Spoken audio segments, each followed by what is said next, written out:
All right, we are on chapter 10 of the Song of Achilles.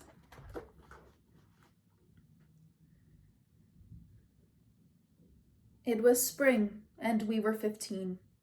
The winter ice had lasted longer than usual, and we were glad to be outside once more beneath the sun. Our tunics were discarded, and our skin prickled in the light breeze. I had not been so naked all winter. It had been too cold to take off our furs and cloaks, beyond quick washes in the hollowed-out rock that served as our bath. Achilles was stretching, rolling limbs that were stiff from too long indoors. We had spent the morning swimming and chasing game through the forest. My muscles felt wearily content, glad to be used again. I watched him. Other than the unsteady surface of the river, there were no mirrors on Mount Pelion, so I could only measure myself by the changes in Achilles. His limbs were still slender, but I could see the muscles in them now, rising and falling beneath his skin as he moved. His face, too, was firmer, and his shoulders broader than they had been. "You look older," I said. He stopped, turned to me. "I do." "Yes," I nodded. "Do I?" "Come over here," he said. I stood and walked to him. He regarded me a moment. "Yes," he said. "How?" I wanted to know. "A lot?" "Your face is different," he said.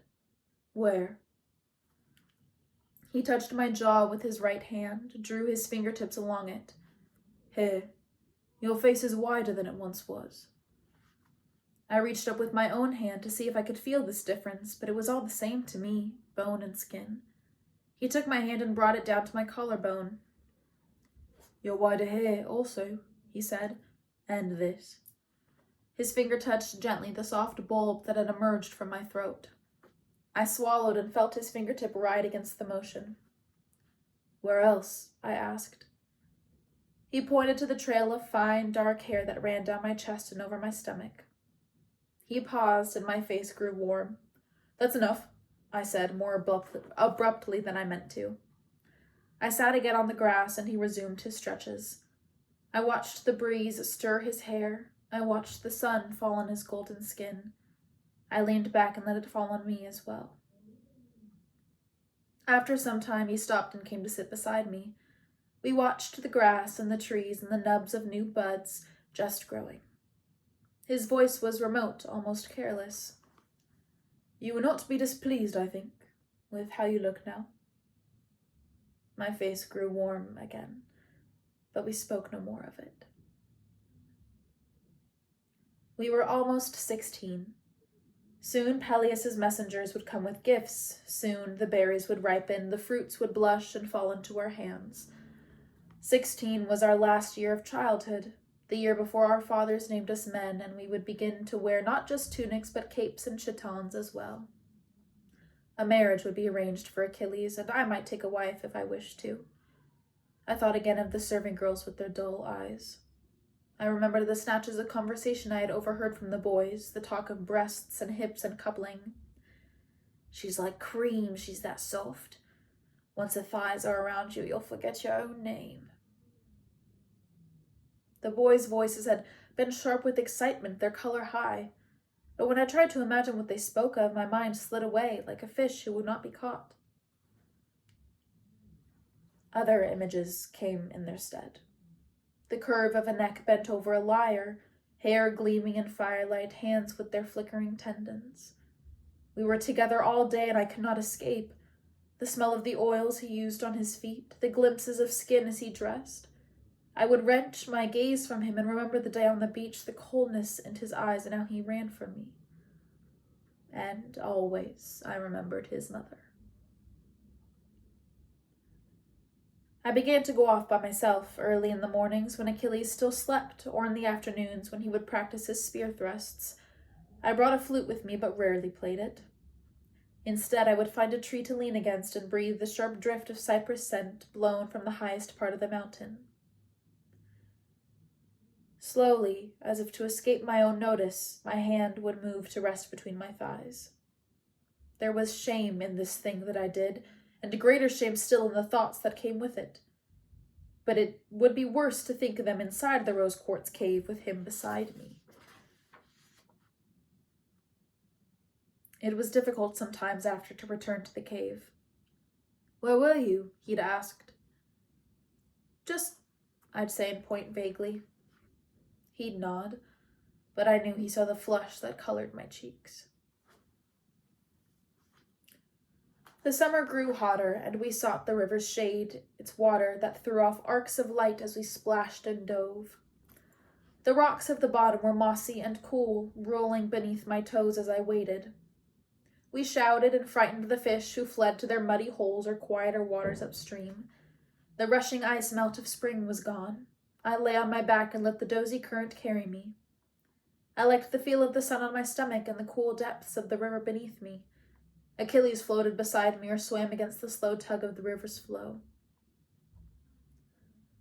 When we tired of this, we would seize the low-hanging branches of the osiers and hoist ourselves half out the water. On this day we kicked at each other, our legs tangling trying to dislodge the other or perhaps climb onto their branch. On an impulse, I released my branch and seized him around his hanging torso. He let out an oof of surprise. We struggled that way for a moment, laughing, my arms wrapped around him.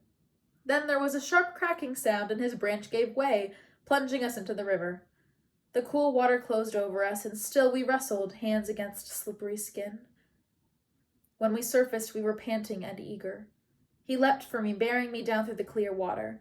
We grappled, emerged to gasp air, then sank again.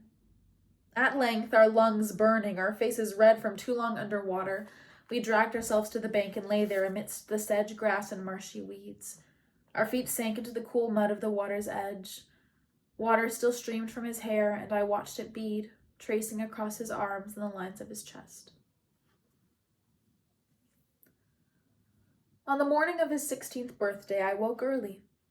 Chiron showed me a tree on Pelion's far slope that had figs just ripening, the first of the season. Achilles did not know of it, the centaur assured me. I watched them for days, their hard green knots swelling and darkening, growing gravid with seed. And now I would pick them for his breakfast. It wasn't my only gift. I had found a seasoned piece of ash and began to fashion it secretly, carving off its soft layers. Over nearly 2 months, a shape had emerged, a boy playing the lyre, head raised to the sky, mouth open as if he were singing. I had it with me now as I walked. The figs hung rich and heavy on the tree, their curved flesh pliant to my touch. 2 days later, and they would be too ripe. I gathered them in a carved wood bowl and bore them carefully back to the cave. Achilles was sitting in the clearing with Chiron, a new box from Peleus, resting unopened at his feet. I saw the quick widening of his eyes as he took in the figs. He was on his feet, eagerly reaching into the bowl before I could even set it down beside him. We ate until we were stuffed, our fingers and chins sticky with sweetness. The box from Peleus held more tunics and lyre strings, and this time, for his 16th birthday, a cloak dyed with the expensive purple from the murex's shell. It was the cape of a prince, of a future king, and I saw that it pleased him. It would look good on him, I knew, the purple seeming richer still beside the gold of his hair. Chiron, too, gave presents, a staff for hiking and a new belt knife. At last I passed him the statue. He examined it, his fingertips moving over the small marks my knife had left behind. "It's you," I said, grinning foolishly. He looked up, and there was bright pleasure in his eyes. "I know," he said. One evening, not long after, we stayed late beside the fire's embers. Achilles had been gone for much of the afternoon. Thetis had come and kept him longer even than usual. Now he was playing my mother's lyre. The music was quiet and bright as the stars over our heads.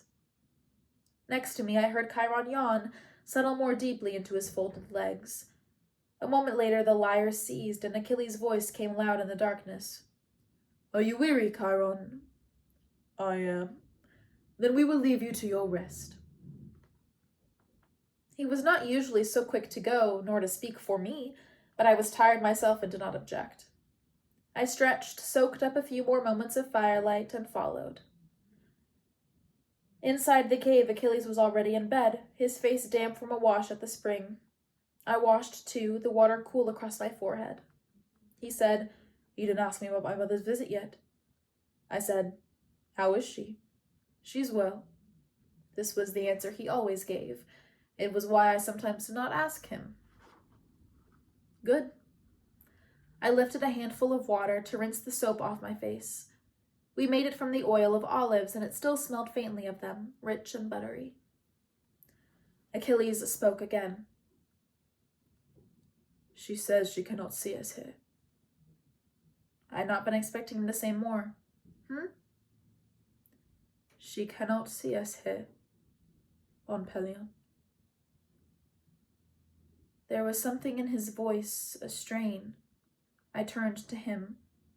What do you mean? His eyes studied the ceiling. She says, I asked her if she watches us here. His voice was high. She says she does not. There was silence in the cave. Silence but for the sound of the slowly draining water. Oh, I said. I wish to tell you because... He paused. I thought you would wish to know she... He hesitated again. She was not pleased that I asked her. She was not pleased, I repeated. I felt dizzy, my mind turning and turning through his words. She cannot see us. I realized that I was standing half frozen by the water basin, the towel still raised to my chin. I forced myself to pull down the cloth, to move to the bed. There was a wildness in me of hope and terror. I pulled back the covers and lay down on bedding already warm from his skin. His eyes were still fixed on the ceiling. Are you pleased with her answer? I said finally. Yes, he said. We lay there a moment, in that strained and living silence. Usually at night we would tell each other jokes or stories. The ceiling above us was painted with the stars, and if we grew tired of talking, we would point to them. Orion, I would say, following his finger, the Pleiades. But tonight there was nothing. I closed my eyes and waited long minutes until I guessed he was asleep. Then I turned to look at him. He was on his side, watching me. I had not heard him turn. I never hear him. He was utterly motionless, that stillness that was his alone. I breathed and was aware of the bare stretch of dark pillow between us. He leaned forward. Our mouths opened under each other, and the warmth of his sweetened throat poured into mine. I could not think, could not do anything but drink him in, each breath as it came, the soft movement of his lips. It was a miracle. I was trembling, afraid to put him to flight. I did not know what to do, what he would like. I kissed his neck, the span of his chest, and tasted the salt. He seemed to swell beneath my touch, to ripen. He smelled like almonds and earth. He pressed against me, crushing my lips to wine. He went still as I took him in my hand, soft as the delicate velvet of petals. I knew Achilles' golden skin and the curve of his neck, the crook of his elbows. I knew how pleasure looked on him. Our bodies cupped each other like hands. The blankets had twisted around me. He shucked them from us both. The air over my skin was a shock, and I shivered. He was outlined against the painted stars. Polaris sat on his shoulder. His hand slipped over the quickened rise and fall of my belly's breathing. He stroked me gently, as though smoothing finest cloth, and my hips lifted to his touch. I pulled him to me and trembled. He was trembling too. He sounded as though he had been running far and fast. I said his name, I think. It blew through me. I was hollow as a reed hung up from the wind for sound. There was no time that passed but our breaths. I found his hair between my fingers. There was a gathering inside me, a beat of blood against the movement of his hand. His face was pressed against me, but I tried to clutch him closer still. Do not stop, I said. He did not stop. The feeling gathered and gathered till a hoarse cry leapt from my throat, and the sharp flowering drove me arching against him. It was not enough. My hand reached, found the place of his pleasure. His eyes closed. There was a rhythm he liked. I could feel it, the catch of his breath, the yearning. My fingers were ceaseless, following each quickening gasp. His eyelids were the color of the dawn sky. He smelled like earth after rain. His mouth opened in an inarticulate cry, and we were pressed so close that I felt the spurt of his warmth against me. He shuddered, and we lay still. Slowly, like dusk fall, I became aware of my sweat, the dampness of the covers, and the wetness that slid between our bellies. We separated, peeling away from each other, our faces puffy and half-bruised from kisses. The cave smelled hot and sweet like fruit beneath the sun. Our eyes met, and we did not speak. Fear rose in me, sudden and sharp. This was the moment of truest peril, and I tensed, fearing his regret. He said, "I did not think," and stopped. There was nothing in the world I wanted more than to hear what he had not said. "What?" I asked him. "If it is bad, let it be over quickly." I did not think that we would ever." He was hesitating over every word, and I could not blame him. "I did not think so either," I said. "Are you sorry?" The words were quickly out of him, a single breath. "I am not," I said. "I am not either." There was silence then, and I did not care about the damp palate or how sweaty I was. His eyes were unwavering, green flecked with gold. A surety rose in me, lodged in my throat. I will never leave him. It will be this always, for as long as he will let me.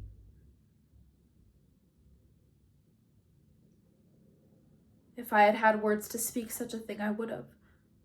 But there were none that seemed big enough for it to hold that swelling truth. As if he had heard me, he reached for my hand.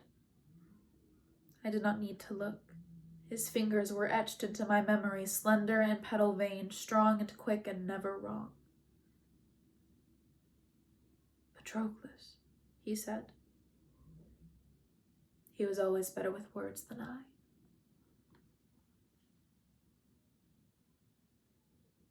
The next morning I awoke light-headed, my body woozy with warmth and ease. After the tenderness had come more passion. We had been slower then and lingering, a dreamy night that stretched on and on.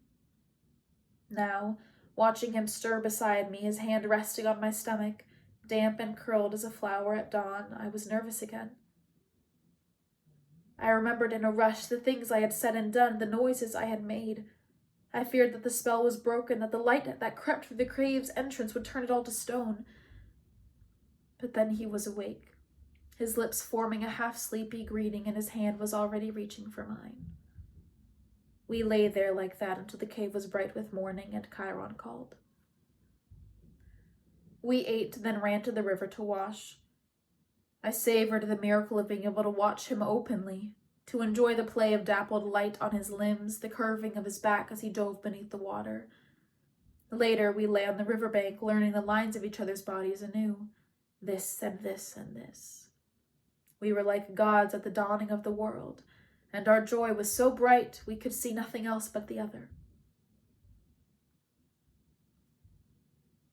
If Chiron noticed a change, he did not speak of it, but I could not help worrying.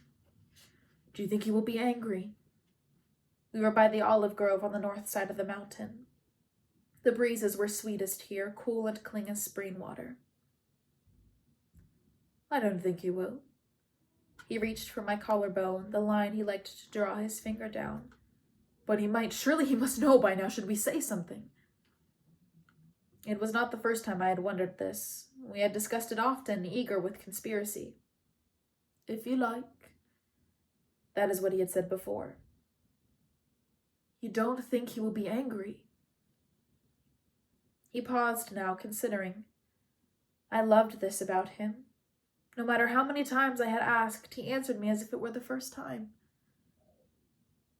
I don't know. His eyes met mine. Does it matter? I would not stop. His voice was warm with desire. I felt an answering flush across my skin. But you could tell your father. He might be angry. I said it almost desperately. Soon my skin would grow too warm and I would no longer be able to think. So what if he is? The first time he had said something like this, I had been shocked. That his father might be angry and Achilles would still do as he wished? It was something I did not understand, could barely imagine. It was like a drug to hear him say it. I never tired of it. What about your mother? This was the trinity of my fears. Chiron, Peleus, and Thetis. He shrugged. What could she do? Kidnap me? She could kill me, I thought. But I did not say this. The breeze was too sweet and the sun too warm for a thought like that to be spoken. He studied me a moment. Do you care if they are angry? Yes. I would be horrified to find Chiron upset with me. Disapproval had always burrowed deep in me. I could not shake it off as Achilles did. But I would not let it separate us if it came to that. No, I told him. Good, he said. I reached down to stroke the wisps of hair at his temple. He closed his eyes. I watched his face tipped up to meet the sun. There was a delicacy to his features that sometimes made him look younger than he was. His lips were flushed and full. His eyes opened. Name one hero who was happy. I considered. Heracles went mad and killed his family. Theseus lost his bride and father. Jason's children and new wife were murdered by his old. Bellerophon killed the Chimera but was crippled by the fall from Pegasus' back. You can't. He was sitting up now, leaning forward. I can't. I know. They never let you be famous and happy. He lifted an eyebrow. I'll tell you a secret. Tell me. I loved it when he was like this. I'm going to be the first. He took my palm and held it to his. Swear it. Why me? Because you're the reason. Swear it. I swear it, I said, lost in the high color of his cheeks, the flame in his eyes. I swear it, he echoed. We sat like that a moment, hands touching. He grinned. I feel like I could eat the world raw. A trumpet blew somewhere on the slopes beneath us. It was abrupt and ragged, as if sounded in warning. Before I could speak or move, he was on his feet, his dagger out, slapped up from the sheath on his thigh. It was only a hunting knife, but in his hands it would be enough. He stood poised, utterly still, listening with all his half-god senses. I had a knife too. Quietly I reached for it and stood. He had placed himself between me and the sound. I did not know if I should go to him, stand beside him with my own weapon lifted. In the end, I did not. It had been a soldier's trumpet, and battle, as Chiron had so bluntly said, was his gift, not mine. The trumpet sounded again. We heard the swish of underbrush, tangled by a pair of feet. One man. Perhaps he was lost, perhaps in danger. Achilles took a step toward the sound. As if in answer, the trumpet came again. Then a voice bawled up the mountain. Prince Achilles! We froze. Achilles! I am here for Prince Achilles! Birds burst from the trees, fleeing the clamor. From your father, I whispered. Only a royal herald would have known where to call for us. Achilles nodded, but seemed strangely reluctant to answer. I imagined how hard his pulse would be beating. He had been prepared to kill a moment ago. We are here, I shouted into the cupped palms of my hand. The noise stopped for a moment. Where? Can you follow my voice? He could, though poorly. It was some time before he stepped forward into the clearing. His face was scratched, and he had sweated through his palace tunic. He knelt with ill grace, resentfully. Achilles had lowered the knife, though I saw how tightly he still held it. Yes? His voice was cool. Your father summons you. There is urgent business at home. I felt myself go still. as still as Achilles had been a moment before. If I stayed still enough, perhaps we would not have to go. What sort of business? Achilles asked. The man had recovered himself somewhat. He remembered he was speaking to a prince. My lord, your pardon, I do not know all of it. Messengers came from Peleus, from Mycenae, with news. Your father plans to speak tonight to the people and wishes you to be there. I have horses for you below.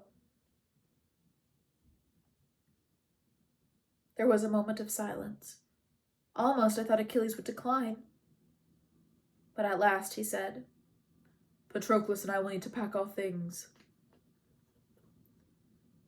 On the way back to the cave and Chiron, Achilles and I speculated about the news. Mycenae was far to our south, and its king was Agamemnon, who liked to call himself a lord of men.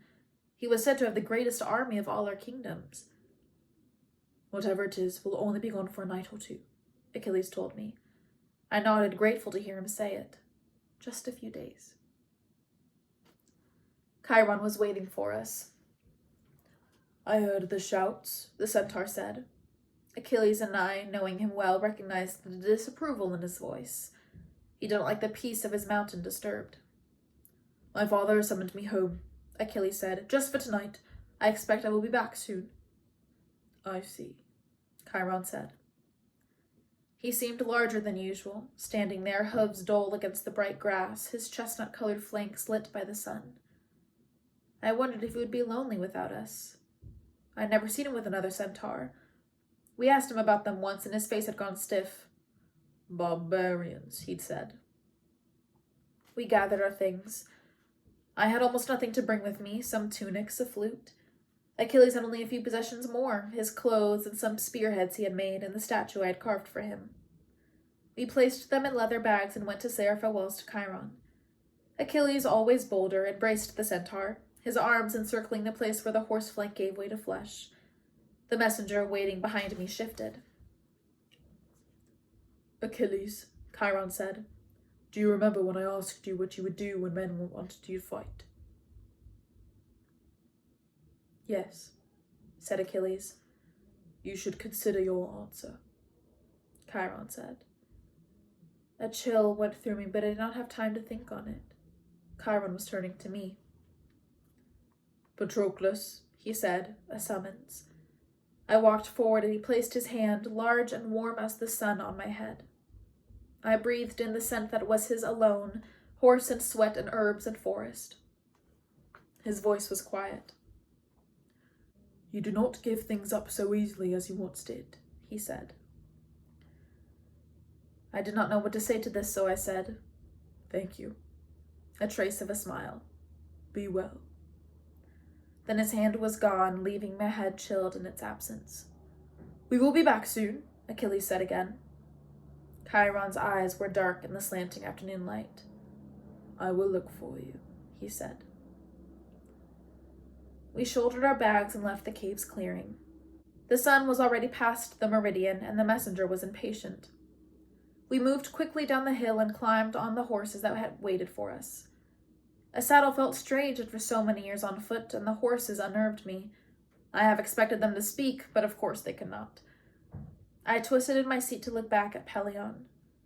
I hoped that I might be able to see the rose quartz cave, or maybe Chiron himself, but we were too far. I turned to face the road and allowed myself to be led to Thea. And that's the end of chapter 10.